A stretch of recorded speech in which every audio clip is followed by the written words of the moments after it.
two wires are made of the same material and have the same volume. अब इसमें material same है, मतलब y1 will be equal to y2 is equal to y, Young's modulus same है, और volume same है, volume भी same है. The first wire has a cross sectional area A1 की वैल्यू A दिया है, and the second wire has a cross sectional area, second wire का cross sectional area 3A दिया है. अब उसके बाद if the length of the first wire is increase by delta L, first wire का increase in length delta L1 लिख दिया, this is delta L, और डेल्टा L2 ये भी डेल्टा एल दिया है. ये देखो इसमें, if the length of the first wire is increase by delta L on applying a force F, how much force is needed to stretch the second wire by the same amount. मतलब delta L2 की value भी delta L है, change in length दोनों की same है. अब इन्होंने बोला इसमें फोर्स अप्लाइड इज F, इसका फोर्स अप्लाइड अभी हम लोगों को कैलकुलेट करना है. अब इसमें जो यूज होगा वॉल्यूम सेम है, इसका मतलब क्या है, A1 into L1 is equal to A2 into L2, ये यूज होगा.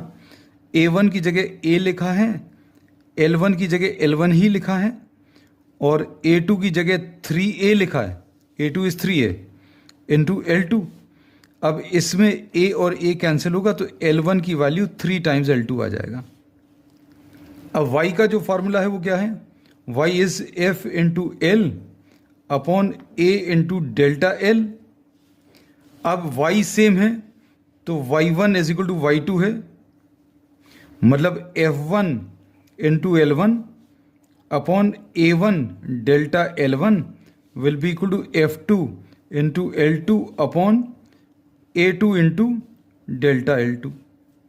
वैल्यूज रख दो. अब सारी वैल्यूज रखेंगे तो कितना आ जाएगा, F1 की जगह F लिख दिया, L1 की जगह अभी हम लोग ये वैल्यू सब्स्टिट्यूट कर दे रहे हैं 3L2, A1 की जगह A लिखा, डेल्टा L1 की जगह delta L,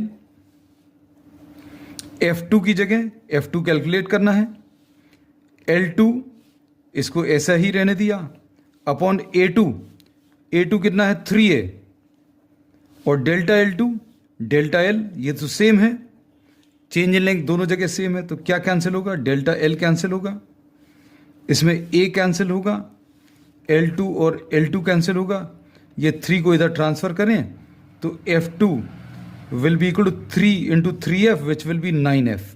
So 9F force is required, which is given in the first option.